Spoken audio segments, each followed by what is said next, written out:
आज संविधान दिवस नवेम्बर मास 26 तारिख संविधान दिवस कहीं आम पालन करवा आम विद्यालय रे शिक्षक एवं छात्र छात्री मानक नहीं विषय किसी आलोचना रखा। आज भारत संविधान प्रणयन होता यही संविधान हूँ आम भारतर एक नीति खसड़ा जो नियम को मानी आम आम देश को शासन करुचे। जो भारत स्वाधीन है 1947 मसीह से गोटे आवश्यक पड़ा जे केमी आम देश को स्वाधीन आम करवा। से जो महामनीषी मैंने थे भर थे महात्मा गांधी पंडित नेहरू एवं यही मानकर गोटे प्रचेषार देश को गोटे निर्दिष्ट भाव में शासन करने एक संविधान खसड़ा या जहाँ हूँ डॉक्टर बी.आर. आम्बेडकर। आम मन रखा डॉक्टर बी.आर. आम्बेडकर जी हूँ संविधान प्रणेता तांकरी अध्यक्षतार एक कमिटी गठन करागला संविधान प्रणयन कमिटी। से कमिटी कौन कला ना 1946 मसीहा ठारू से गोटे संविधान तैयारी कले और ताहा हूँ पृथ्वीर सब बृहत लिखित संविधान। यही लिखित संविधान आमर 2 वर्ष 11 मास 18 दिन समय लगिला। ताहा 1949 मसीहा नवेम्बर मास 26 तारिख से पूर्णांग है एवं 1950 मसीहा जनवरी 26 तारिख में कार्यकारी है।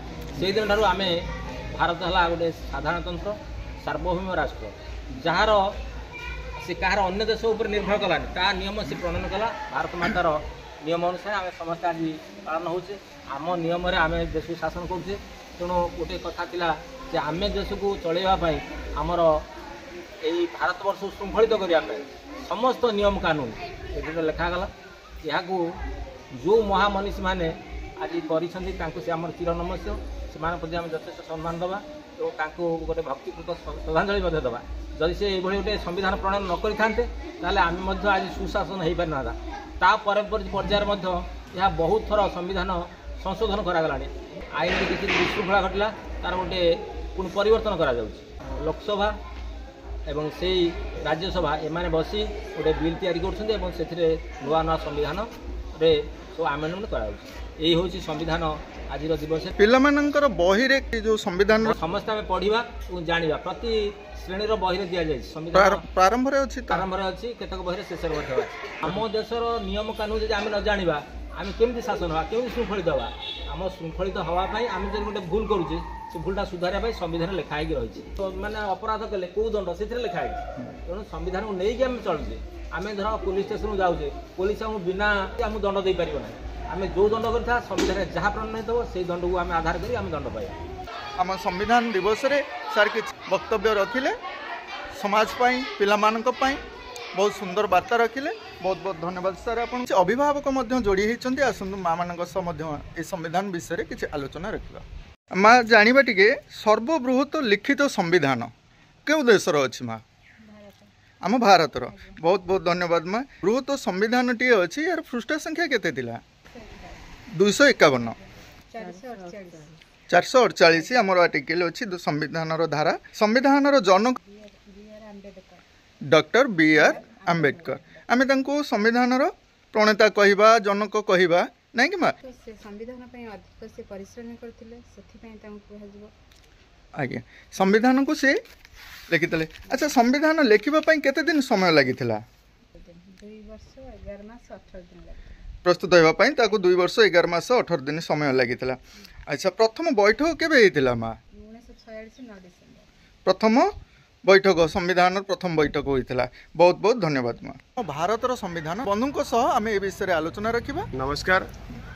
आज हूँ संविधान दिवस नवेम्बर मास 26 तारिख 1949 मसीहा नवेम्बर 26 तारिख दिन आमर संविधान जो गढ़ा कार्य लिखा कार्य परिसमाप्ति घटला तार 1 वर्ष पर अर्थात 1950 जनवरी मास 26 तारिख बेलू यह भारत में कार्यकारी है। ड्राफ्टिंग कमिटी गढ़ाई से ड्राफ्टिंग कमिटी चेयरमैन रही बाबा साहेब भीमराव आम्बेडकर।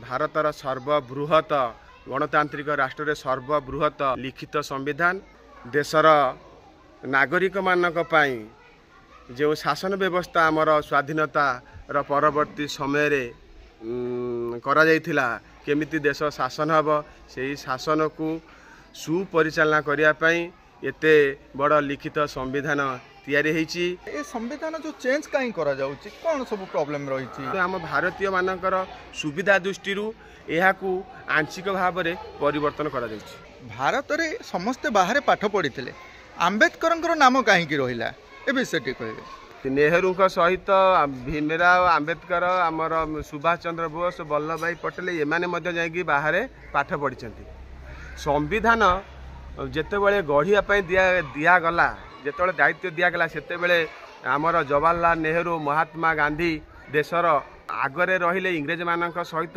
ये सब विषय आलोचना कले तेणु लेखिबा दायित्व ड्राफ्टिंग दायित्व मैनेजमेंट करिवार दायित्व भीमराव आंबेडकर को दिया जाइथिले। महात्मा गांधी समय रे जेतले अस्पृश्यता थिला तेणु ये अस्पृश्यता को दूर करने जड़े दलित जातिर अस्पृश्यता जातिर जड़े विज्ञ एवं श्रेष्ठ जड़े आईनजीवी एवं इंग्रेजी पढ़ुआ को दलित वर्ग को केमिति साधारण वर्ग सहित सामिल करेंगे एवं से माने एका मुख्य स्रोत रे सामिल हो देश को आगे नेबे। मोर संविधान दिवस रे सर्वागे रखा संविधान प्रणेता आख्या दिया। बहुत बहुत धन्यवाद सर।